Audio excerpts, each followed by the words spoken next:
So we are live. We're going live on StreamYard. So going live on 5 platforms today with this gentleman here. We're going to give you guys some really good golden nuggets. So we're going live in our Facebook group, Sales Revolution. There's about 40,000 of you in there. That's crazy.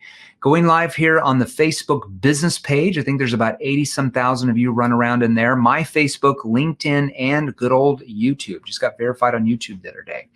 All right, so welcome to the call. So today we're going to break down this guy, Luis Bruno's sales process that we've taught him that took him from making like 30, 40 grand a year and now is making almost 4 times that. And now, since he's got a kid on the way, right? You got a kid on the way? A daughter. Now he's like, okay, now I'm going to have to work because I was a single guy before. I didn't have to work, didn't have to make that much money, but went basically about 3.5 times his income in the last year. Now, let's talk about that. So I always ask this question, and then I'm gonna do something here. Were you born out of your mother's womb with all these advanced questioning skills, advanced tonality skills, advanced prevention, objection handling skills, or was that something you acquired?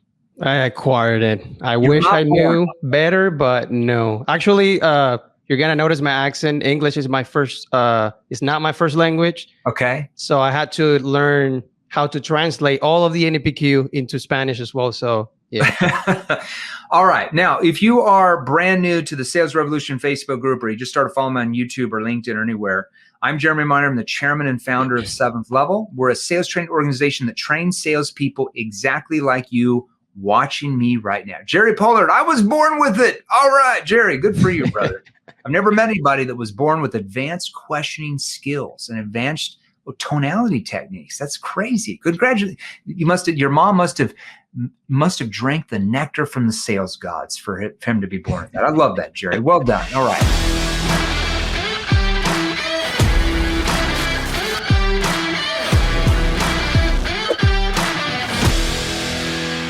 So we're a sales training organization, train salespeople exactly like you. So we train sales professionals like you. We train sales executives like you, sales management like you, leaders like you, entrepreneurs, business owners, coaches like you.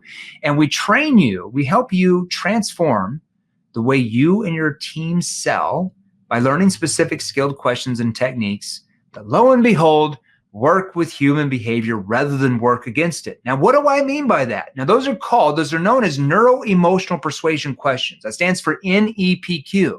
Now, not just the questions, we have to train you how to trigger that prospect with the right tonality to actually want to engage, to want to pull us in and open up to us rather than trying to get rid of us. Right, Luis? Big difference in that. Now, if you want to acquire those same skills like Lewis and tens of thousands of our clients at this point, because we're adding on almost like 1,000 new clients every month. That's just B2C, more B2B.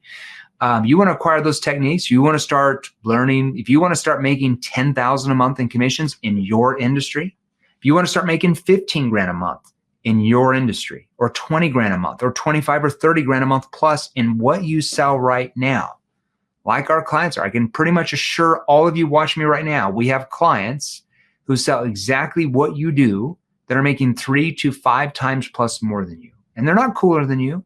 They don't have cool hair. They brush their teeth. They drink milk even. I've heard they even drink water, and they eat food, and they go to sleep. And they have problems and trials and tribulations. The only difference between them and you is what? Is they've just learned advanced skills that work human behavior. You haven't learned that yet. But that's open. So you want to learn that? Exactly. I want you to message me directly right now. So if you're in the Facebook group or the Facebook business page or my Facebook or LinkedIn, message me directly right now. If you're on YouTube, you can't message me. Post hashtag NEPQ. And either myself or somebody else on our team will message you different training options that we have for your industry if you want to make more money. Now, if you're on the live right now, I want each of you to grab your phone and I want you to go down there and I want you to post hashtag live. So if you're on live right now, post hashtag live.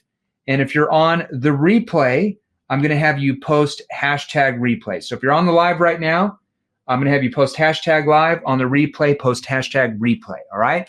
Now, I want each of you to smash the like button and smash the heart button several times. I better see a ton of smash likes and a ton of smashed hearts or I'm just going to go I'm going to go out here and golf. It's like 63 today. It's a really nice day to golf out here. All right, Louise, nobody cares about me. They only care about themselves and you. So walk us through. You weren't born out of your mother's womb with all these advanced questioning skills, advanced tonality, advanced objection prevention or handling skills. You acquired them.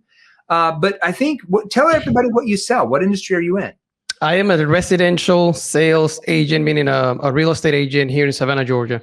Okay, so you're a real estate agent, so you sell homes. Typically, what type of price points do you typically sell? What size of homes? Typically, 250, 400. That's pretty much the range. That's kind of your sweet spot right now. Yeah. Okay. And how long have you been selling real estate for? I started in 2019, right after getting out of the Army. Okay, and what did you do in the Army? I was an avionics mechanic, fixing helicopters. Okay, so you're fixing helicopters, so they didn't teach you any advanced selling skills there. No. So you get into real estate. Tell us, because I think you became a client, what, a year ago? Yeah, in July 2021. Okay. Yeah, that's crazy. It's a little bit over a year ago. All right. So tell us, like, how did you sell before NEPQ? So this is okay. So I was pretty much taught to be the nice guy. That is the number one thing. You know, I was told not to be high pressure, which is good. Sure. It's better, but just being nice. Thanks you for the opportunity, trying to make the client feel like they're the ones doing me the favor. Okay. So thank you for the opportunity. Just call me back whenever you can.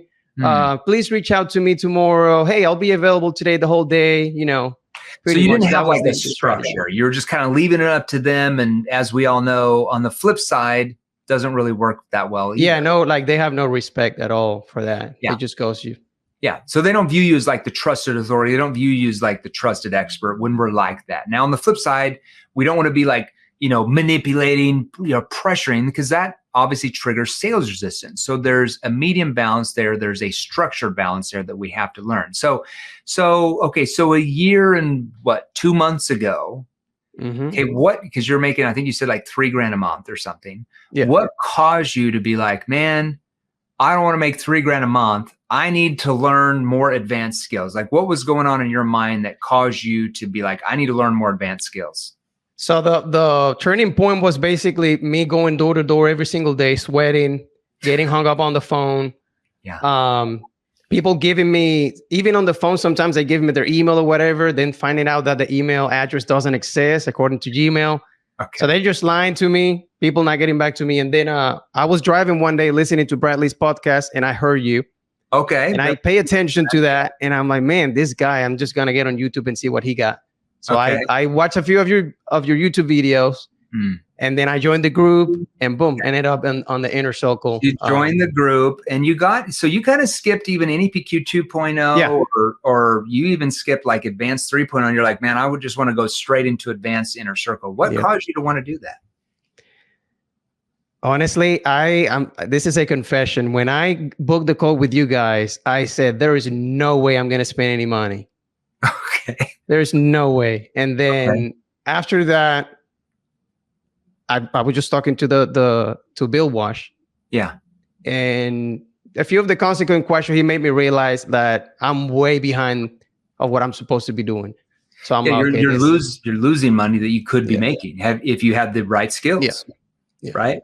So so what he helped you do is he helped you realize that it was far less risky for you to get the funding together, acquire the right skills.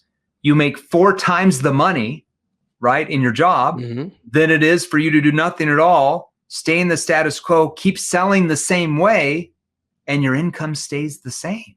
Exactly. Like, really, which is more expensive in the end? And what made it emotional, though, because I know you talk a lot about trying to bring up the emotions, which I kind of knew that obviously after watching some of the videos, that was pretty much the strategy behind it or whatever. Yeah. But he really made me realize, because I talk about my parents. I say, hey, I want to make a lot more money. My dad is 62. He's still a construction worker. He don't have any retirement or whatever. So I want to be able to be in a position that if something happens to my parents, I want to be able to take care of them without having any excuse. Make sense? Yeah. So he asked me about that then. He's like, okay, so what are you going to do if something happens to your parents? And and you're not even able to provide for them.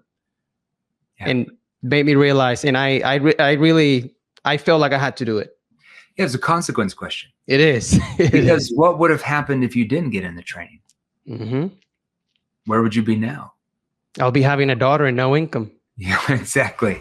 So smart move, my friend. All right. So you got in the training, you started learning advanced inner circle, which is very advanced. Okay. What did you start noticing was happening with your prospects compared to before? Like, what did you start noticing how was it different compared to before? I think it was the biggest difference that I noticed immediately was the respect for my time and how they perceive me. Like I started getting phone calls saying, hey, you're probably busy. I don't want to take too much of your time or whatever. And they get back with me on that. You know, like they were reaching out, which it was good to me. You know, it was amazing. All right. So let's give them some golden nuggets because that's why they came here to watch. All right. So connecting questions, you know, I don't know if you want to do them for sellers or buyers, doesn't really matter, but connecting questions really take the focus off you, put it on the prospect. Like, how did you used to try to connect with the prospect? Like, what were some old things you used to say to try to do that before any PQ? I have to know. Well, I got the basic question with, which was basically, what can I do for you? And then whatever they tell me, I just start explaining myself and selling basically, hey, this is what I can do for you. This is, you know, if they call me, let's say a buyer, for example, they call me, hey, I'm calling about X, Y, and Z house that I saw online. Yeah. And then I would not even ask, well, yeah, when do you want to go see it? Right. Like not even asking. You don't even know why they want to see it. Yeah. Right? Yeah. Okay. So I was just always trying to act like I'm the nice guy. I want to be available for you and I'm here for you all the time. And they just took advantage because they basically what that did is it lowered your status in their mind. Yeah. That's all it did. It lowered your status where they just viewed you as just any other real estate agent that they can just do whatever they want to. Right? Exactly. Now, then you started learning status frames, how to build your status in their mind where they started chasing you, right? Like, oh, I know you're busy, but do you have time? You can talk to me about this, right? So that shifts the ball game. Now, what's a good connecting question? We're not going to have time for you to give them all the connecting questions we've taught you for your industry. But what's a good connecting question that we've taught you in Advanced Inner Circle? And then how do your prospects respond to that? So the first question that I usually ask, because typically they either tell me if they're a seller or a buyer immediately. They either call me saying, hey, this is so-and-so. I have a house that I want to sell. Or, hey, this is my name. I want to buy a house or whatever. Yeah. Right after that, what you taught me was to pretty much identify where the lead is coming from, which is basically like, did you find me through a friend or how were you able to reach me? Just so I have a better understanding. Yeah, because it gives you more clarity, right? Okay, exactly. Good. Yeah. And then right after that, what were you hoping to get out of the call with me today, though? Yeah, exactly. So walk me through, like, what were you, I know you saw the ad. I guess, what were you hoping to get out of the call with me today, just so I have a better understanding? And how did they respond to that? They go straight to the point and tell me, well, I was just hoping you tell me how much my home is worth, or, hey, I'm thinking about selling. We just don't know how the process works. Or, hey, I was maybe wanted to go see whatever home this weekend, for example. Like I see. Now, are you mainly talking to like Spanish speaking clients or English? It's pretty much 50-50 at this point. Oh, it's 50-50. All right. So you were, hey, just so you know, I think not the first quarter of this year, but the second quarter, we're getting all the products translated into Spanish. Reach. I hope that'll help you.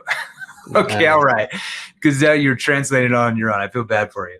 All right. So they react.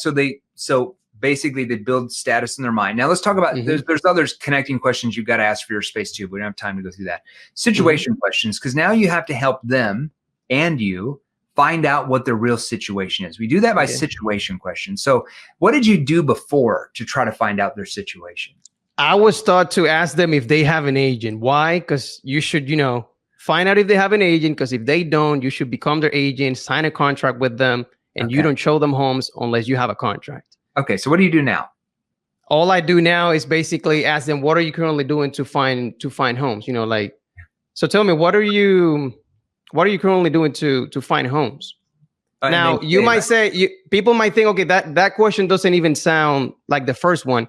Yeah. Typically, how they answer the question is, well, I have an agent who showed me a few homes last weekend, or I have these agents sending me homes, or no, I've been just on Zillow looking. Yeah. So basically, it answered the question but it's just like low you, key. you find out if they've got an agreement with somebody or if they've just been kind of looking around that way. Don't waste your time. I got you. And there's other situation questions you have to find out after that, obviously, for your space. Problem awareness question. How do you help them see that they might have a problem they didn't realize? Well, if it's a buyer, I always try to find out, obviously, if they're a buyer who's looking to, like, do you currently have a home? If they do have a home, then I need to find out what is it about that home that they don't like? Meaning, like, what are you hoping to see on your next home that maybe you're not getting with this one that you have now? That way they can tell me, well, it's too small, or we're trying to get some extra bedrooms or whatever. Why do we teach you how to ask that question? What does that do in their mind? It makes them compare their current situation, right? What the things that they don't like about the home that they have now. Yeah. And then pretty much tell you what they want. Helps build a gap from what they have now, their current situation, compared to what they want, right? And then in between the gap is like all these newfound problems that they don't like about the house they have now. And so that pulls them in. So what that does is they're pulling you in because they're reliving the problems they don't like. And now they start to view you as the person that can solve the problems, because I can pretty much assure you that all these other real estate agents they've ever dealt with would have no idea how to ask 95% of those questions about you, or the tonality, especially. You have a really big competitive advantage on that for sure. All right. So there's other problem awareness questions you have to ask as well to pull out more, I don't want to call pain, but more problems.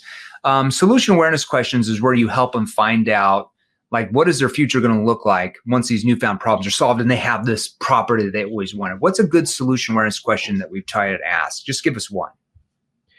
Well, okay. So in the conversation, let's see, like, besides, for example, some of them, when I'm on a listing appointment, they tell me I talk to X agent or whatever agent, and I always bring up the pretty much the solution question just to find out their ideal criteria. Yeah.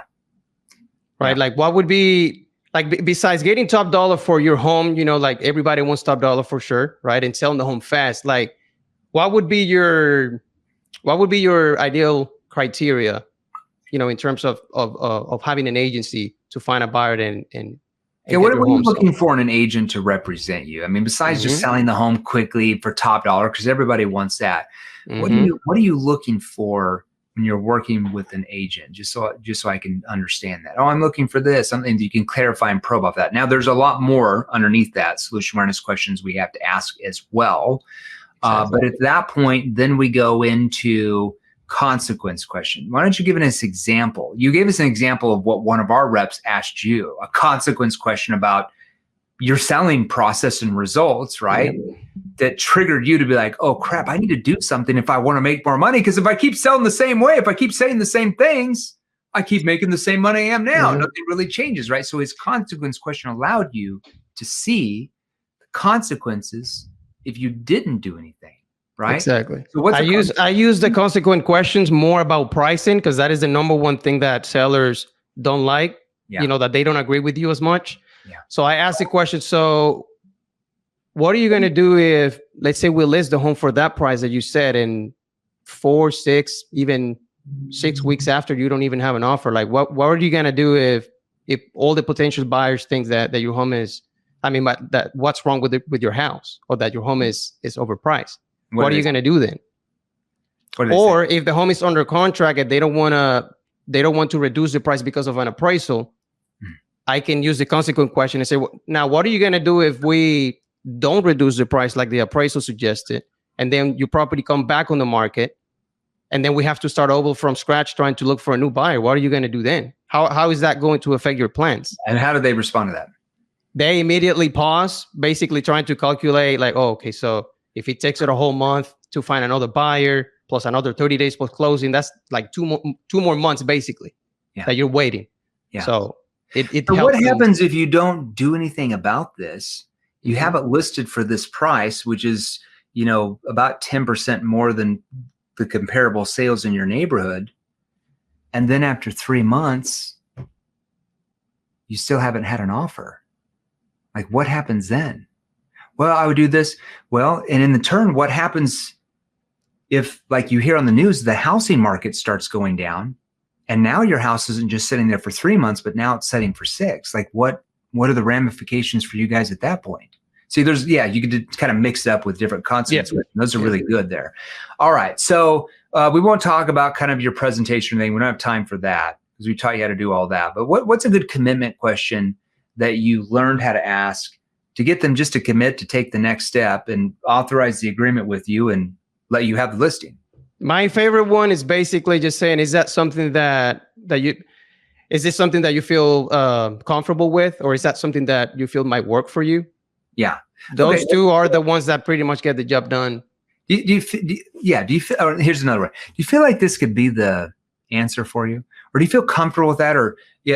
That's a good, so commitment question. So what do they say when you ask that question?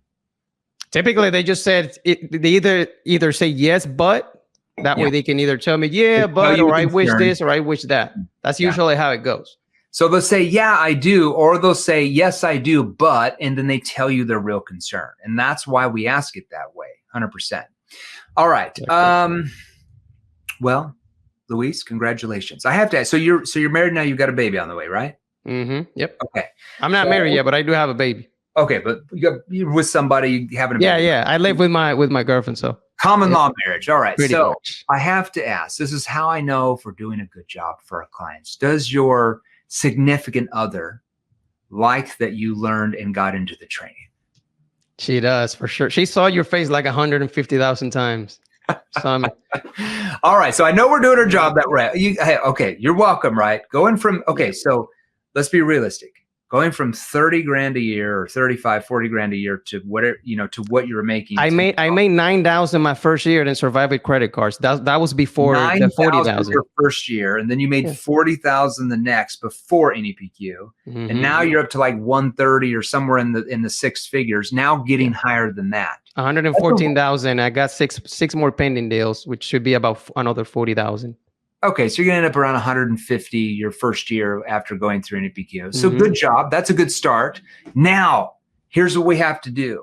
We have to keep having you learn so you get up to 250 next year or 350 because we've got real estate agents. And you know as well as what you said in your thing. I saw you post something like, I didn't even spend that much time in the inner circle. I know. I'm mad at myself for that, but I know I should have. I could have done. I'm like, man, if he would have showed up to every call, he probably would have made 300 this last year. But that's okay.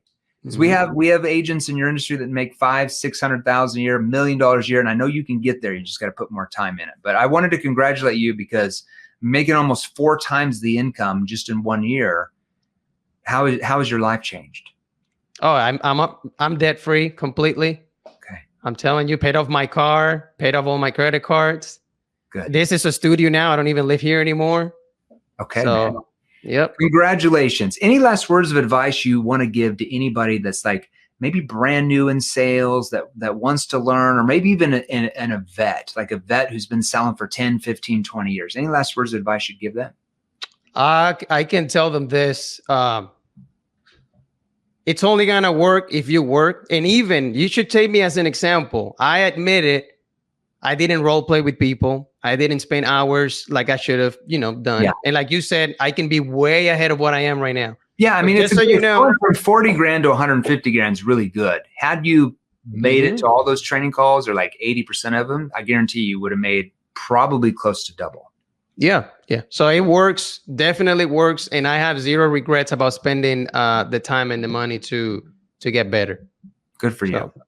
All right, congratulations. Job well done. Now, just a couple of announcements. We will not be having the Q&A live tomorrow. I will actually be on a trip. I'm going up to Flagstaff, Arizona. My daughter has like a Polar Express Christmas thing that I've got to be at. And right before that, the dentist is like redoing my teeth because my veneers fell off. So they put in temporaries. Now they put in the real porcelain ones tomorrow. So I'm going to be under the freaking knife with the dentist for like 5 hours tomorrow. Not gonna be very fun. So I'm not gonna be able to talk. I'll be shots in my mouth about this. All right. So no live tomorrow. I'll come back and do the live next week. All right. And if you've listened here to Luis, okay, one of the thousands of our clients that we have that are getting crazy results, every industry, doesn't really matter. Train 158 industries at this point. According to Forbes, there's only 158 industries with subsets. We are involved in every one at this point, except underwater basket weaving.